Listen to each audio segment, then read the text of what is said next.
the National Assembly and other local media outlets had reported that the martial law troops and police had begun withdrawing from the Parliament building, right? And protests outside were still allowed to continue. And so you had the whole country in this just weird legal standoff, right? On one hand, you had the president declaring martial law and making it illegal for the National Assembly to convene. But then you had the National Assembly saying that is illegal and convening any way to lift martial law. And then you also had the military, who seemed to be echoing what the president was saying, but then also not completely enforcing martial law, right? Because if they did, the lawmakers and protesters who gathered would have been arrested. All of which then brings us to the news that broke just as we were finishing today's show. President Yoon has lifted the martial law order, saying, in light of the National Assembly's demand to lift martial law, I ordered the withdrawal of military forces involved in martial law operations. Adding his cabinet is meeting to accept the National Assembly's motion to proceed to revoke martial law. And not long after that, we saw the semi-official news agency reporting that the cabinet had approved the measure lifting martial law. And so now we have to wait and see what happens from here and what the fallout from this whole clusterfuck of a situation is going to be. But while we wait to see what happens there, I gotta pass the question off to you. What are your thoughts here? But then, in absolutely shocking news, the world's coolest, probably funniest, and definitely best looking billionaire out there who, if he wants my Venmo account information, I'm open to giving it. He just got blocked again. Right, because if you haven't been following this, back in 2018, Tesla's board approved an enormous pay package of $56 billion worth of company stock from us, with that payout being conditional on a series of performance goals over the following years, namely some ambitious sales and revenue targets, as well as a $650 billion market value. Goals that were notably met, with Tesla now worth over $1 trillion, meaning that his pay package would be worth around $100 billion today. But what happened is that in 2018, Tesla shareholder Richard Tornetta objected to Musk's compensation, with him arguing in a lawsuit that the negotiations were just unfair. And so boom, we see the first block in January, with Delaware Judge Kathleen McCormick siding with Tornetta, with a ruling that Musk would have to return the stock options, which notably would knock him off the pedestal as the richest man on earth. And what she argued there is that Musk basically controlled the process over his influence over the company and had close ties to several board members. Writing, put simply, neither the compensation committee nor the board acted in the best interests of the company when negotiating Musk's compensation plan. And adding, in fact, there is barely any evidence of negotiations at all, other than citing an incident in which Musk described an early version of the deal as me negotiating against myself. And adding, swept up by the rhetoric of all upside, or perhaps starry-eyed by Musk's superstar appeal, the board never asked the $55.8 billion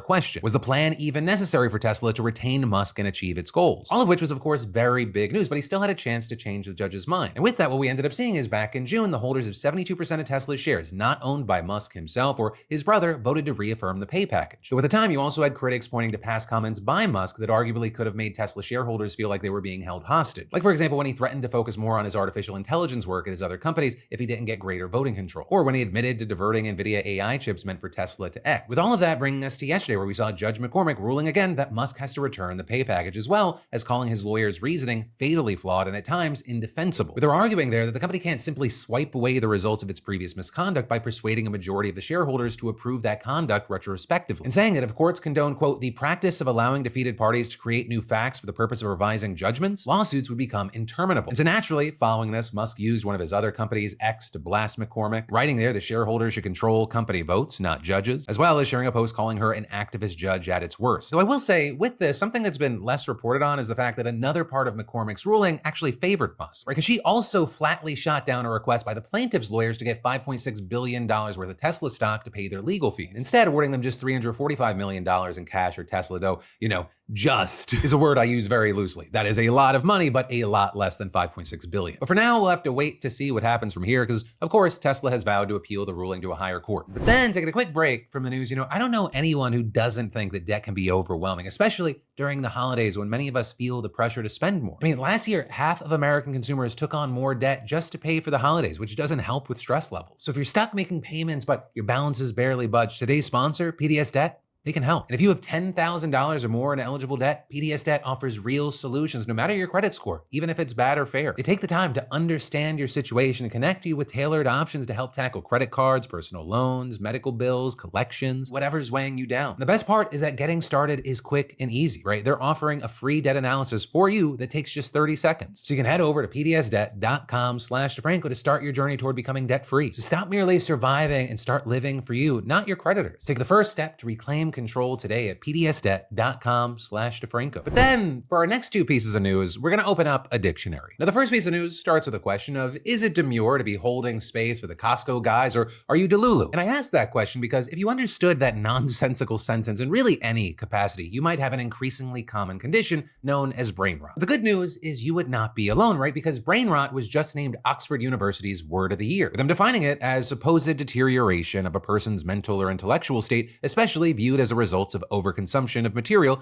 now particularly online content considered to be trivial or unchallenging. And while yes, a number of dictionaries pick words every single year, but this one has sparked a ton of headlines. Right? And I imagine that's largely because there are a lot of people wondering, is constantly scrolling on social media rotting my brain? And with that, you had the president of Oxford Languages saying in a statement, brain rot speaks to one of the perceived dangers of virtual life and how we are using our free time. It feels like a rightful next chapter in the cultural conversation about humanity and technology. And saying it's especially interesting to see how younger generations like Gen Z and Gen Alpha have adopted it. These communities have amplified the expression through social media channels, the very place said to cause brain rot. It demonstrates a somewhat cheeky self-awareness in the younger generations about the harmful impact of social media that they've inherited. And this notably as brain rot is not a new term. In fact, its first recorded use comes from Henry David Thoreau in 1854. It's just now the use of the word has blown up. But then, with all that said, the other reason we're opening up a dictionary today is because of the word minimum, which Merriam-Webster defines as the least quantity assignable, admissible, or possible. And the reason that is your DeFranco word of the day is because apparently when it comes to the federal minimum wage, that word loses all meaning. Or because there are legal exceptions that let some people get paid less than $7.25 an hour, and I'm not talking about prison labor. Instead, we're talking about roughly 37,000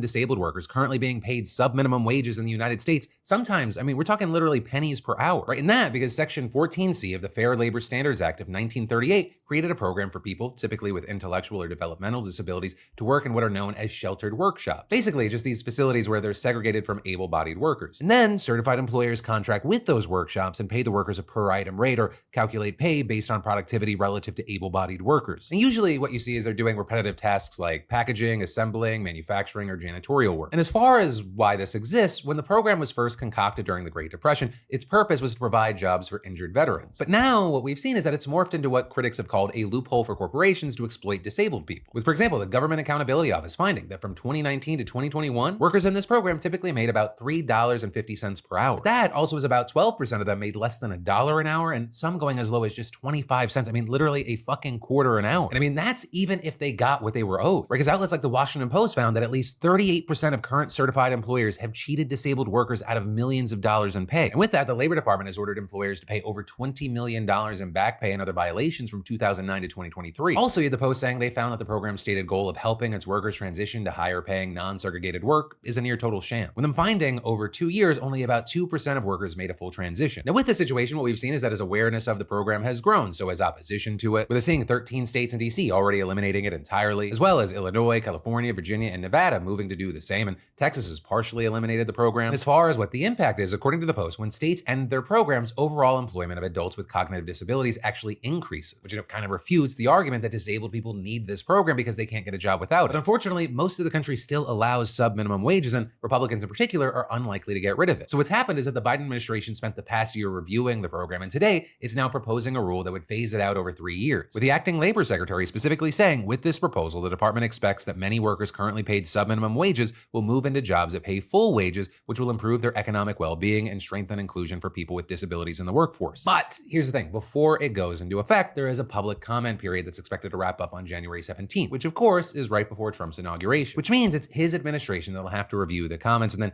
issue a final rule or withdraw the proposal entirely, which, as many is saying, it doesn't bode well for the proposed rule, but who knows? We'll have to wait to see what happens. And then how good or great a country is, I think in many ways is tied to how its systems and social safety net is put into place to help those who are struggling still have access to vital things like food and housing and proper schooling, which is why it actually warmed my heart this morning. I know this is rare. This is a positive story. It warmed my heart to learn the news this morning that people earning just $800,000 a year are getting financial aid to send their children to New York City's top private schools. You thought it was a positive story. Dummy, how long you been watching this show? There was a 9 out of 10 chance it was gonna be negative. But yeah, I'm not even kidding. The city's private schools have gotten so expensive that families making close to $1 million annually are qualifying for financial aid. We're talking about some of the highest earners in the country taking handouts because these schools are charging around $65,000. And the thing about people making $800,000 qualifying, that's not something I pulled out of my ass. Le Mans Preparatory School, which charges $67,300 a year for most grades, their tuition chart literally shows that families earning up to $800,000 can qualify for at least some help if they have 3 children enrolled, with households making up to $600,000 also getting aid if they have 2 children enrolled. And they're not the only ones, right? The Dalton School says on its website that families that earn $400,000 with, quote, a low to moderate level of personal assets and have 2 kids enrolled might qualify for enough aid that they only have to pay just over half of the school's $64,300 tuition. And the all